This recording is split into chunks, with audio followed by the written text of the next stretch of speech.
하나님 말씀 로마서 13장 8절부터 10절까지 말씀입니다. 함께 봉독하겠습니다. 피차 사랑의 빛 외에는 아무에게든지 아무 빛도 지지 말라. 남을 사랑하는 자는 율법을 다 이루었느니라.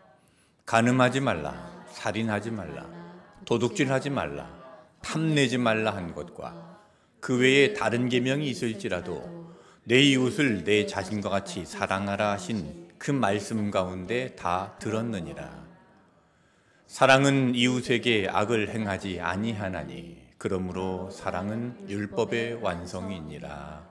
아멘. 하나님은 여러분을 사랑하십니다. 여러분의 자격과 인격과 능력과 상관없이 하나님은 여러분을 사랑하십니다. 여러분이 어떤 삶을 살고 있든지, 여러분이 어떤 상태에 있든지 상관없이 하나님은 한결같이 여러분을 사랑하십니다. 로마서 5장 8절에 우리가 아직 죄인 되었을 때에 그리스도께서 우리를 위하여 죽으심으로 하나님께서 우리에 대한 자기의 사랑을 확증하셨느니라 그랬습니다.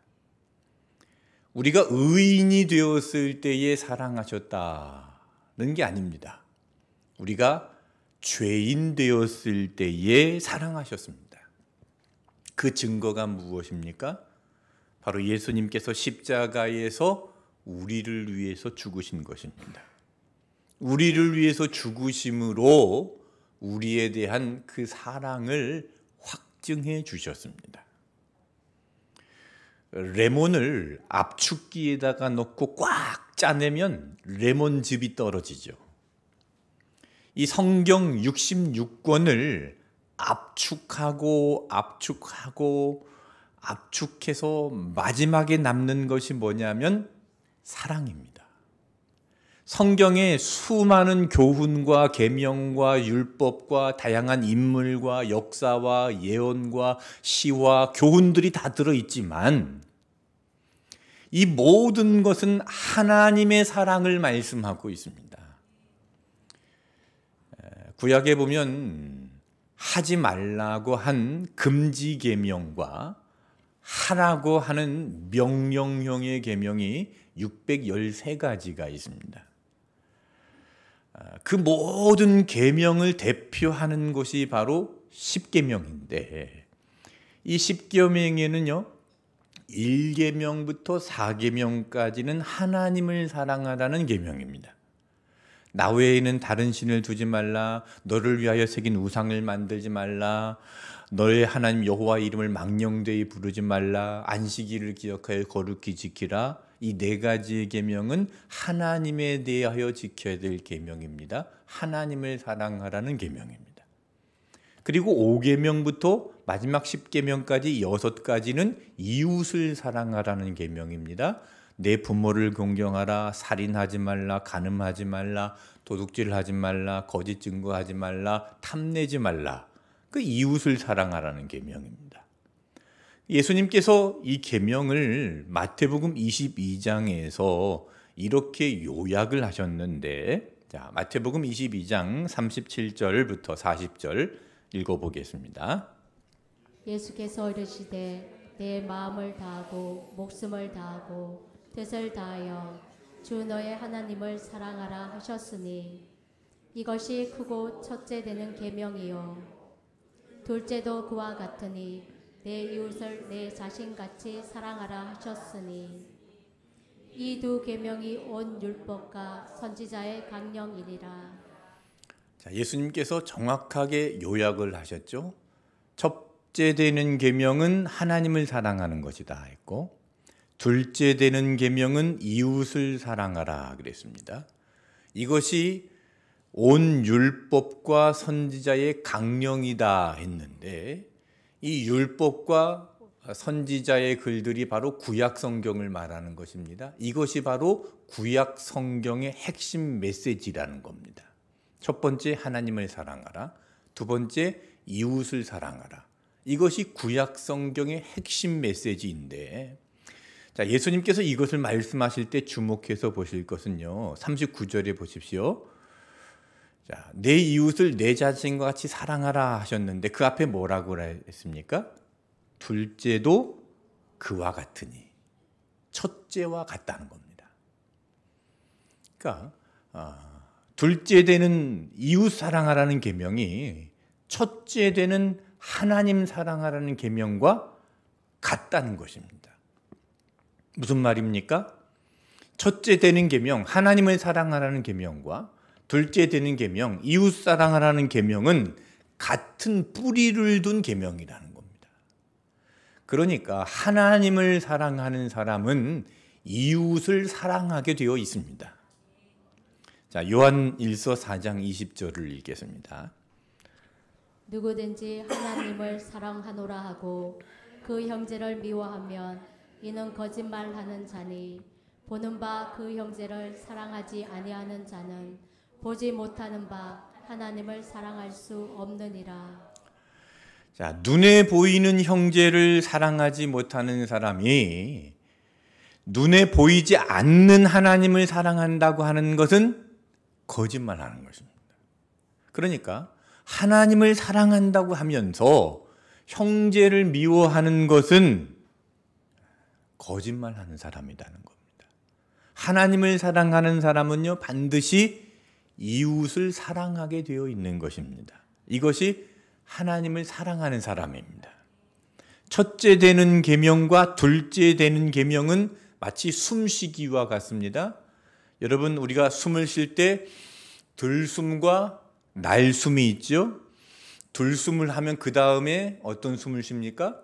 날숨을 해야 됩니다. 당연하게 들숨이 있으면 날숨이 있는 것처럼 하나님을 사랑하는 사람은 당연하게 이웃을 사랑하는 것입니다. 하나님을 사랑하는 사람이 간음할 수 있습니까? 하나님을 사랑하는 사람이 도둑질할 수 있습니까? 하나님을 사랑하는 사람이 살인할 수 있습니까? 하나님을 사랑하는 사람이 이웃의 것을 탐낼 수 있습니까? 자, 오늘 본문이 바로 그것을 말씀하고 있는 겁니다. 자, 로마서 13장 9절 10절 말씀을 다시 읽어봅니다. 간음하지 말라, 살인하지 말라, 도둑질하지 말라, 탐내지 말라 한 것과 그 외에 다른 계명이 있을지라도 내 이웃을 내 자신과 같이 사랑하라고 하신 그 말씀 가운데 다 들었느니라. 사랑은 이웃에게 악을 행하지 아니하나니 그러므로 사랑은 율법의 완성이니라. 그러니까 하나님을 사랑하는 사람은 이웃에게 악을 행할 수가 없는 것입니다. 형제를 미워하고 형제에게 악을 행하고 간음을 하고 살인을 하고 도둑질을 하고 탐내는 것은 왜 그런 겁니까? 하나님을 사랑하지 않기 때문입니다. 그 모든 원인은 하나님에 대한 사랑이 없기 때문인 것입니다. 하나님의 사랑이 식어버린 마음에서 인간의 모든 죄와 악이 시작이 되는 겁니다. 하나님의 사랑이 결핍된 곳에서 죄가 자라납니다. 하나님의 사랑이 식어버린 곳에서 악이 번성합니다. 하나님의 사랑이 식은 곳에 다툼이 일어나고 미움이 생기고 관계가 깨어지고 그 마음이 메말라가는 것입니다. 어떤 직장인이 있었는데 그 직장인이 오랜만에 친구를 만나서 이런 하소연을 합니다. 내가 다니는 회사는 말이야, 아니 사장이 너무 잔소리가 많아. 상사는 늘 불평만 이야기하고 동료는 자기 일만 챙기고 신입은 눈치가 없어. 게다가 회식은 왜 이렇게 많은지 정말 스트레스 쌓인다. 그 이야기를 듣고 있던 친구가 말을 합니다. 야, 뭘 그렇게 복잡하게 이야기하냐. 그냥 너 회사 다니기 싫은 거잖아. 이게 문제가 여러 가지처럼 이야기하지만 그 문제의 원인은 단 하나입니다. 회사의 마음이 떠난 겁니다. 사장도 문제가 아니고 그 상사도 문제가 아니고 동료도 문제가 아니고 신입도 문제가 아닙니다. 그 회사에 대한 마음이 떠난 겁니다. 원인은 하나입니다. 같은 원리입니다. 우리의 삶이 복잡한 것 같고 우리 삶에 많은 갈등이 있는 것 같고 많은 여러 가지 문제가 벌어지는 것 같지만 그 원인은 하나입니다. 하나님에 대한 사랑이 식으니까 이웃에게 악을 행하는 것이고 형제를 미워하게 되는 것이고 우리의 마음이 메말라가는 것입니다. 하나님에 대한 사랑이 식어버리니까 이웃 사랑도 함께 식어버리는 것입니다. 하나님에 대한 사랑이 식어버리니까 가족에 대해서도 무관심하게 되는 것입니다. 하나님에 대한 사랑이 식으니까 가족을 배신하고 간음을 하게 되는 것이고 하나님에 대한 사랑이 식어버리니까 하나님이 사랑하는 그 사람에 대해서 살인을 하게 되고 도둑질을 하게 되고 거짓말을 하게 되고 그것을 탐내게 됩니다. 하나님의 사랑이 식은 곳에는 악이 번성하는 겁니다. 하나님의 사랑이 식은 곳에는 다툼이 일어납니다. 미움이 생기고 그 관계가 깨어지고 그 마음이 메말라가는 것입니다. 그래서 인생의 모든 문제의 답은 사랑입니다. 그 답을 예수 그리스도께서 십자가에서 우리에게 주셨습니다. 우리가 죄인 되었을 때에 우리를 위해서 십자가에 달려 돌아가심으로 그 사랑을 우리에게 확증해 주신 줄로 믿습니다. 자, 로마서 13장 10절 말씀을 다시 보십시오.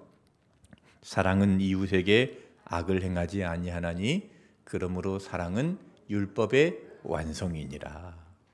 자, 여기 완성이라고 번역된 이 헬라어가 플레로마라는 단어인데 충만하다, 가득 채우다라는 뜻입니다. 그래서 사랑은 율법의 완성이다라는 말씀은 이 사랑은 율법의 요구를 가득 채워준다라는 뜻을 가지고 있습니다. 그러니까 사랑이 율법이 요구하고 있는 그 모든 요구를 충족시켜 준다는 것입니다. 우리 인생의 모든 요구를 충족시켜 주는 것이 바로 사랑입니다. 우리가 겪는 인생의 모든 해답이 이 사랑 안에 있습니다. 인간관계의 갈등도 사랑 안에 답이 있습니다. 가정의 문제도 교회의 문제도 이 세상의 문제도 사랑이 결핍이 되어서 일어나는 문제입니다. 그래서 사랑으로 채워지면 그 모든 문제의 답이 보여지기 시작하는 겁니다. 사랑은 율법의 완성입니다. 사랑이 답입니다. 그래서 하나님을 사랑하는 사람은요, 어디에다가 던져놔도 걱정이 없는 것입니다. 하나님을 믿고 하나님께서 살아계심을 인정하고 하나님을 사랑하는 사람은요, 어디에다 던져놔도 문제가 생기지 않습니다. 다니엘을 생각해 보십시오. 사자굴에 던져졌습니다. 그 굶주린 사자들이 으르렁거리는 그 무서운 어둠과 공포가 가득한 곳에 던져졌습니다. 그런데 다니엘은 그곳에서 아주 편안하게 있다가 나왔습니다. 사자들이 다니엘을 건들지 못했습니다. 자, 다니엘이 그 사자굴에 들어갔는데도 불구하고 거기에서 편안하게 있다가 나온 이유가 무엇일까요? 다니엘이 용감해서 그런 게 아닙니다. 사자들과 맞서 싸울 수 있는 힘이 있어서 그런 것도 아닙니다. 다니엘에게 무슨 초자연적인 초능력이 있어서 사자들을 얌전하게 만든 것도 아닙니다. 다니엘이 사자굴에서도 평안하게 있다가 나올 수 있었던 이유는 다니엘이 하나님을 사랑하는 사람이었기 때문에 그렇습니다. 다니엘이 왕의 금령을 어기면 사자굴에 들어간다는 것을 알면서도 하루 3번씩 무릎을 꿇고 열린 창문을 향해서 하나님께 기도했습니다. 하나님을 사랑하기에 하나님을 찾고 하나님을 부르짖고 기도했습니다. 그런 다니엘은 사자굴에 던져줘도 아무런 문제가 일어나지 않는 것입니다. 다니엘의 3명의 친구가 있죠. 사드락과 메삭과 아벳느고입니다. 이 사드락과 메삭과 아벳느고가 맹렬히 타는 풀무불 가운데 던져졌습니다. 이 사드락과 메삭과 아벳느고가 왕의 명령을 거역하고 왕의 음식을 거부하면 풀무불에 던져 넣는다는 것을 알고도 그것을 거부한 이유가 무엇일까요? 우상에게 절을 하지 않았던 이유가 무엇입니까?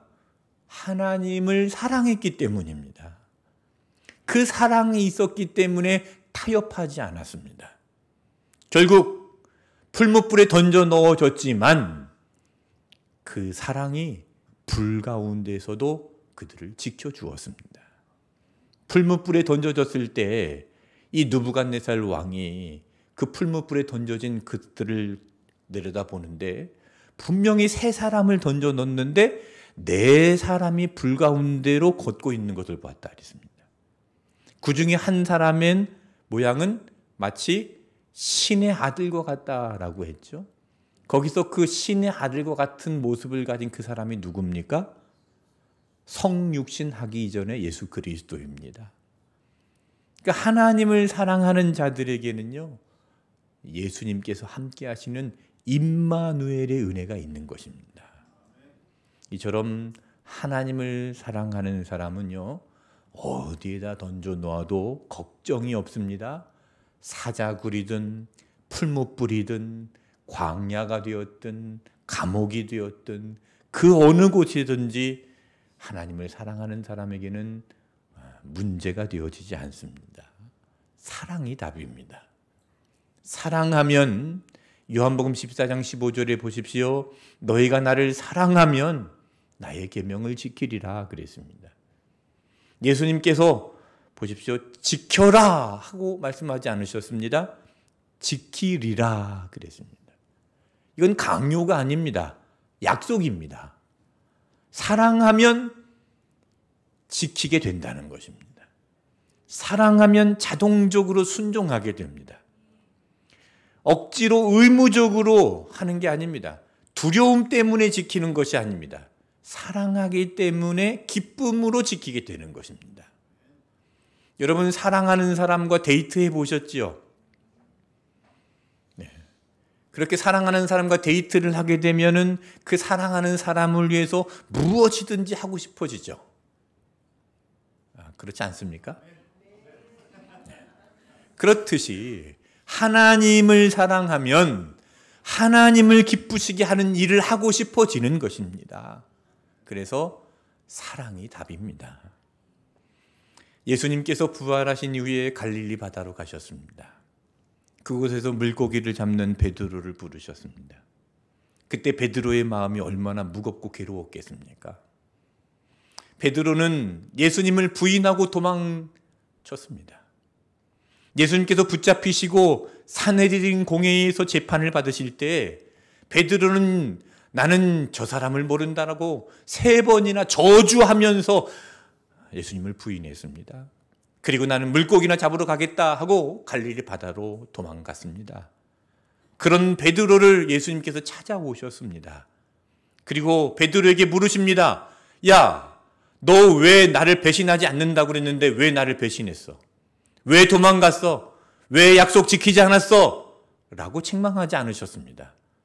오히려 예수님은 베드로를 위해서 아침 식사를 준비해 주시면서 요한의 아들 시몬아, 네가 이 사람들보다 나를 더 사랑하느냐? 라고 물으셨습니다. 몇 번 물으셨습니까? 3번 물으셨습니다. 네가 나를 사랑하느냐? 진짜 네가 나를 사랑하느냐? 확실히 네가 나를 사랑하느냐? 3번 물으신 것은 확실한 고백을 듣기 위해서입니다. 예수님은 나를 사랑하는 그 고백을 확실하게 듣고 싶은 것입니다. 베드로가 고백해줘. 주님께서 모든 것을 아십니다. 내가 주님을 사랑하는 줄 주님께서 잘 아십니다. 이 고백을 듣고 예수님께서 내 양을 먹이라 하셨습니다. 예수님은 나를 사랑하는 그것 하나면 충분하다는 것입니다. 네가 나를 3번이나 부인했지만 그럼에도 불구하고 나를 사랑하는 것, 그것 하나면 충분하다는 겁니다.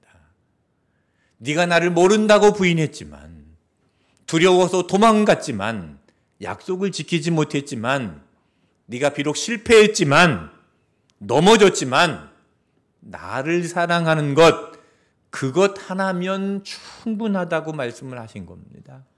그래서 내 양을 먹이라 하셨습니다. 여러분, 하나님을 사랑하는 것, 그것이면 충분합니다.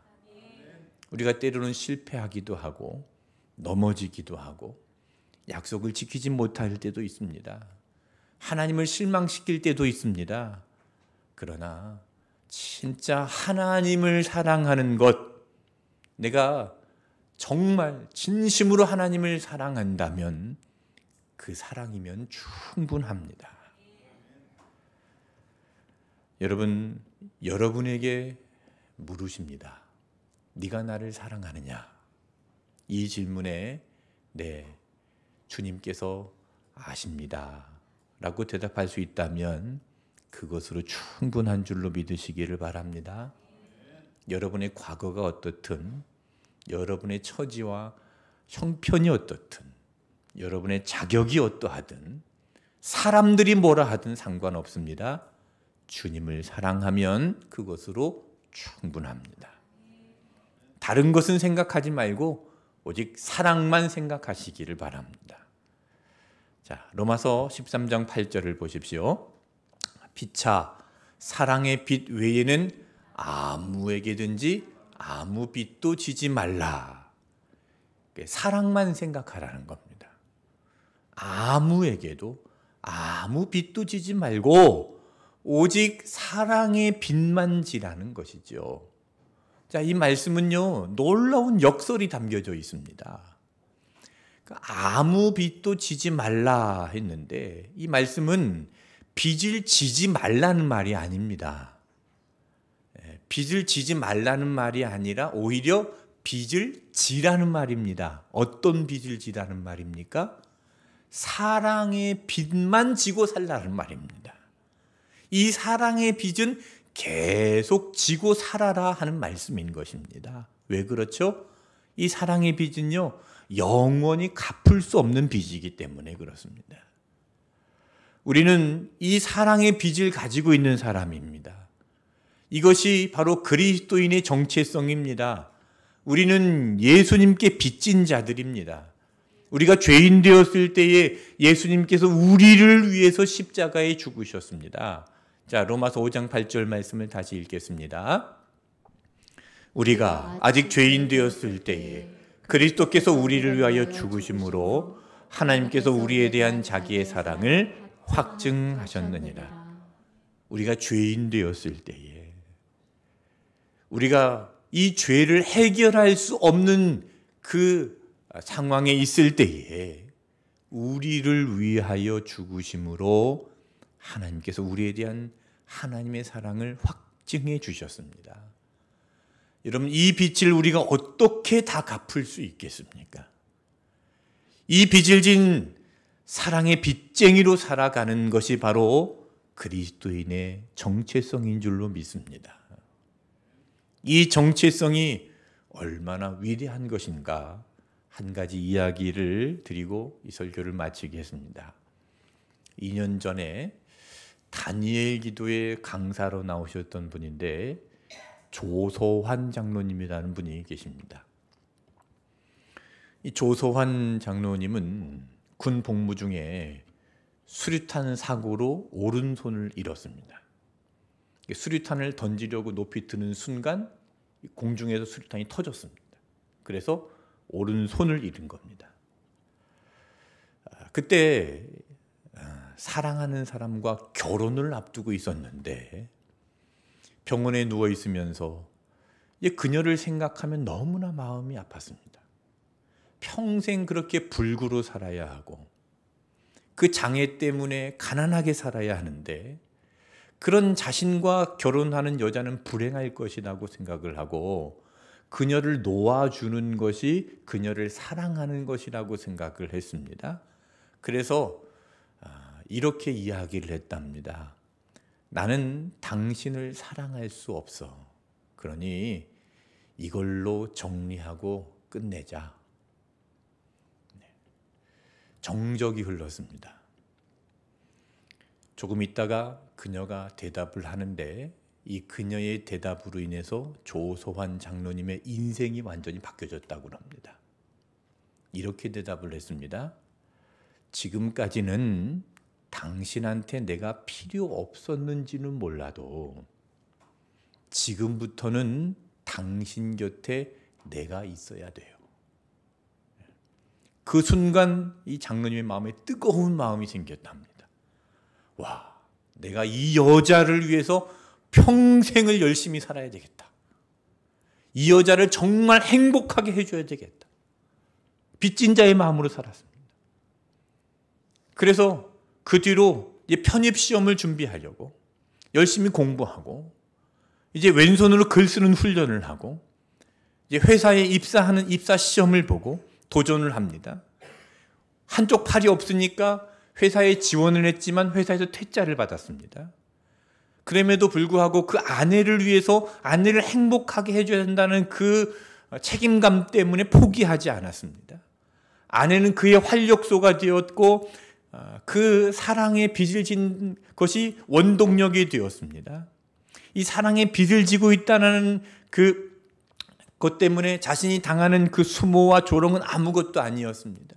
그래서 다시 일어나고 다시 도전하고 더 열심히 나아갔습니다. 사람들이 안 된다라고 말할 때 더 적극적으로 도전해서 결국 애경그룹에 입사를 했는데 이 한 손이 장애를 입었음에도 불구하고 이 마케팅 분야의 거목이 되었습니다. 그래서 그분이 만든 상품들이 히트를 치고 결국 KTF의 부사장까지 올라가게 되고 많은 영혼들을 구원하는 영향력 있는 신앙인이 되었습니다. 그리고 지금도 많은 영혼들에게 희망과 용기를 전하는 하나님의 사람이 되었습니다. 다니엘 기도회의 강사로 나와서 우리가 다 그 간증을 들었습니다. 조소환 장로님은요, 지금 그렇게 이야기를 합니다. 그 아내를 모티베이터라고 부릅니다. 동기부여자라고 부르는 것입니다.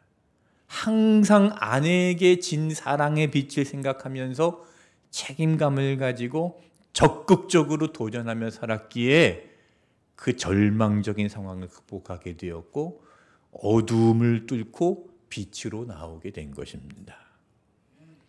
여러분, 우리에게는요, 누구보다 우리를 사랑하시는 예수님이 있습니다. 우리가 아무 소망이 없을 때, 우리가 죄로 죽어 있을 때, 우리가 하나님의 진노 아래에 있을 때, 우리가 영원한 멸망을 향해 가고 있을 때 예수님께서는 네 곁에 내가 있어야 된다 말씀하시면서 십자가를 지셨습니다. 우리가 예수님의 사랑의 빚진 자입니다. 이 빚진 자로 사는 것이 바로 우리의 정체성입니다. 이 빚진 자로 사는 것이 바로 우리의 능력이며 우리를 새롭게 세우는 원동력이 될 것입니다. 여러분, 오직 사랑의 빚진 자로 살아가시기를 바랍니다. 찬양하겠습니다. 사랑합니다, 나의 예수님. 사랑합니다, 아주 많이요. 예수님께서 베드로를 찾아가 물으셨습니다. 네가 나를 사랑하느냐? 네가 나를 사랑하느냐? 네가 나를 사랑하느냐? 다른 것을 묻지 않으셨습니다. 사랑하느냐? 그것이면 충분하기 때문에 그것만 물으셨습니다. 여러분, 예수님을 사랑하십니까? 다른 것은 중요하지 않습니다. 과거도 중요하지 않고 나의 자격도 중요하지 않고 나의 능력도 중요하지 않고 나의 형편도 중요하지 않습니다. 예수님을 사랑하느냐? 예수님을 사랑하면 그것으로 충분합니다. 사랑은 율법의 완성입니다. 사랑은 모든 것을 채웁니다. 모든 것을 충족시킵니다. 모든 것의 답이 되옵니다. 여러분, 사랑이면 충분합니다. 이 시간 그 그것을 찬양으로 함께 고백하기를 원합니다. 사랑합니다, 나의 예수님.